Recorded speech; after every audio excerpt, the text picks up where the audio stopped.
चंद्रयान-03 की सफलता का तो आप सबको पहले ही पता लग चुका है। आई नो आप सबको पहले ही पता लग चुका है। And again congrats you and proud to be Indian कि चंद्रयान-03 सफल हुआ और मतलब विश्व का पहला ऐसा देश बन गया है भारत जिसने दक्षिणी पोल पर अपना यान मतलब उतारा है। चंद्रयान हमारा चंद्रयान उतारा है।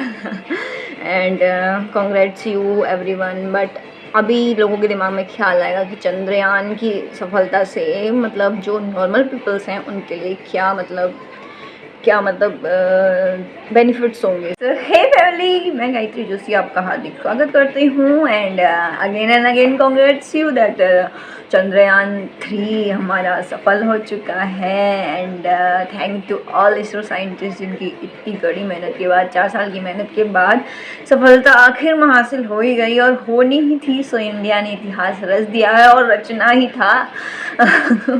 तो विक्रम जो है वो अच्छे से मतलब सॉफ्ट लैंडिंग कर दी है विक्रम ने।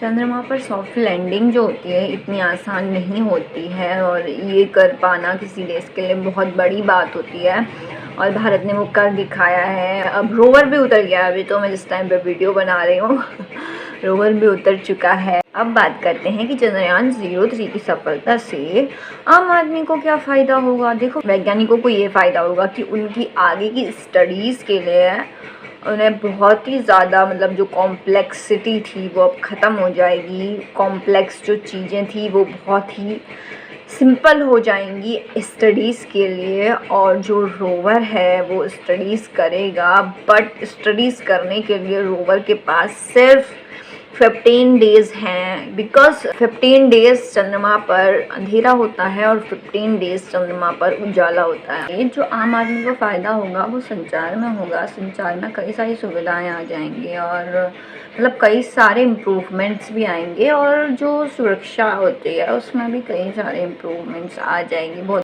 आम आदमी की बात की जाए तो ऐसे डायरेक्ट कोई फ़ायदा नहीं होगा, बट जो संचार जो सुरक्षा के मामले में जो फ़ायदा होगा वो इनडायरेक्टली आम जनता को बहुत होगा। चंद्रयान-01 जो था उसकी सफलता से हमें ये पता चला था कि मून पर जो है वो वाटर भी है और मून पर वाटर है। ये चंद्रयान-01 से हमें पता लगा था और इसकी सफलता का आदर्श श्रेय माना कि नासा ले गया था। बिकॉज जो नासा का M3 था वो उसमें था, ठीक है। तो इस वजह से मतलब देखो उस टाइम पे जो हुई थी वो क्रैश लैंडिंग थी। क्रैश लैंडिंग के टाइम पे क्रैश लैंडिंग में ऐसा होता है कि क्रैश लैंडिंग में जो स्पेस क्राफ्ट का एक पार्ट होता है उसको जा कर के लैंड करना पड़ता है, क्रैश होकर के लैंड करना पड़ता है चंद्रमा की सतह पर।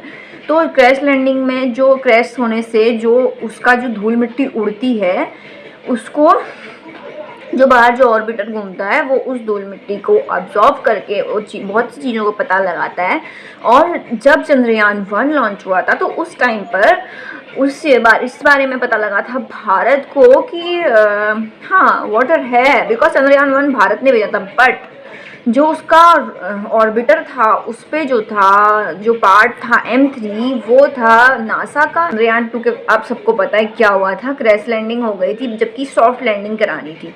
क्रैश लैंडिंग हो गई थी, इसरो का जो कॉन्टैक्ट था वो टूट गया था, टेक्निकल ग्लिच था, बट उसे फेल नहीं माना जाता।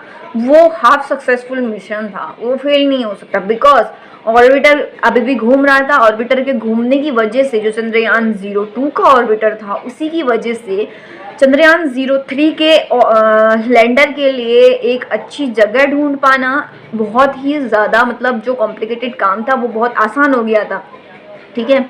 और जो साउथ पोल पे था उस पर इस बार लैंडिंग कराई गई चंद्रयान-03 की और वो सक्सेसफुल भी हुई। Have a nice day family and that's it. Congrats you और कमेंट में जय हिंद लिख के जाना मत भूलना।